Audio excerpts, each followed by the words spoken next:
जानकारी हमको कल लगी है और उनका ऐसा कहना है कि हमको दरबार देखना है, तो हम तो वहाँ 2 दिन दरबार लगाए हैं और पूर्ववत ही जो है सबको बता दिया था कि 7 दिन की कथाएं होगी, 7 दिन की रायपुर में कथा होगी, 7 दिन की टीकमगढ़ में कथा होगी, सब जगह की कथाओं का। अब जब निकल आए तो हाथी चले बाजार, कुत्ता भौंके हजार, और वो कह रहे थे कि हम 21 लाख रुपया ऐसा कुछ बताया। आओ तो ठटरी के बरो ले आवे, हम तो फ्री में बता देता आगे के लोग ठटरी को बरो ले आवे, हम ठटरी बार दे भी उसकी।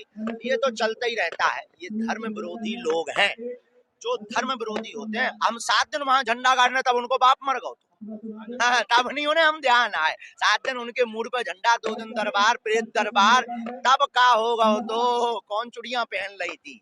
अब अबे भी दरबार लग रहा, बागेश्वर धाम पे लगेगा, रायपुर में लगेगा, पूरे भारत में लग रहा है। और हमको किसी प्रमाण पत्र की आवश्यकता नहीं है, क्योंकि हम प्रमाण पत्र लेने के चक्कर में नहीं है, ना हम कोई दावा करते हैं, ना हमारे पास कोई सिद्धि है, ना चमत्कार। हनुमान जी के हम सेवक हैं, और किसी को बनना हो तो वेलकम। और जितने 30 लाख वो हम पे खर्चा कर रहे, गरीब बेटियों के विवाह में लगावे, हाँ, और एक बार वो देख लेंगे तो वो खुद हमारे सेवकदार बन जाएंगे। बाकी वहाँ का लॉ है, उसके लिए। चुनौती, धीरेन्द्र शास्त्री ने अंधश्रद्धा उन्मूलन समिति की चुनौती को स्वीकार कर लिया है।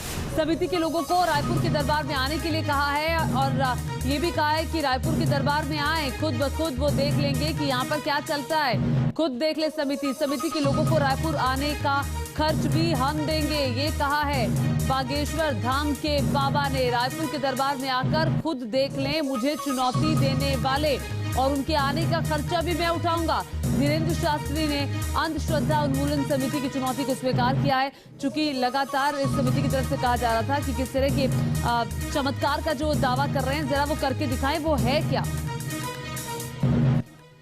धीरेन्द्र शास्त्री ने समिति के लोगों को रावण के खानदान का बताते हुए कहा कि वो गलत बोल रहे हैं, और धीरेन्द्र शास्त्री ने ये सवाल किया कि 7 दिन जब वो नागपुर में थे तब समिति वाले क्यों नहीं आए। धीरेन्द्र शास्त्री ने ये भी कहा कि अब हमारा दरबार रायपुर में लगा है तो समिति वाले यहाँ पर आकर सच जान ले। धीरेन्द्र शास्त्री ने तंज कसते हुए ये भी कहा कि समिति के लोगों को रायपुर आने जाने का खर्च हम देंगे, वो आ जाएं। और आपको ये भी बता दें बागेश्वर धाम को चुनौती अब कबूल है। धीरेन्द्र शास्त्री पीठाधीश्वर है बागेश्वर धाम के, उनकी तरफ से ये कहा गया है कि चुनौती स्वीकार है।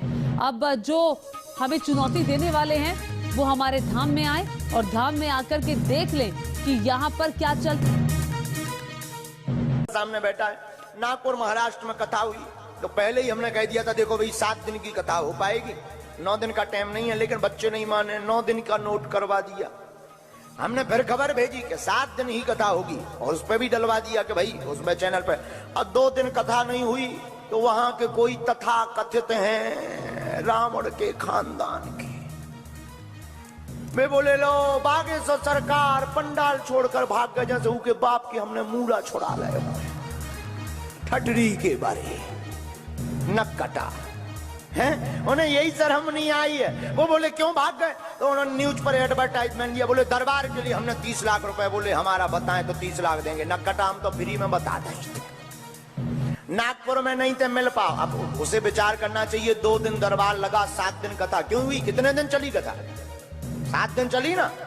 अब ठटरी के बारे तुम ही नहीं आए तो लो रायपुर में दरबार है, आ जाओ, किराया खर्चा हमसे ले लेना, तुम्हारी ठटरी हम बार देंगे।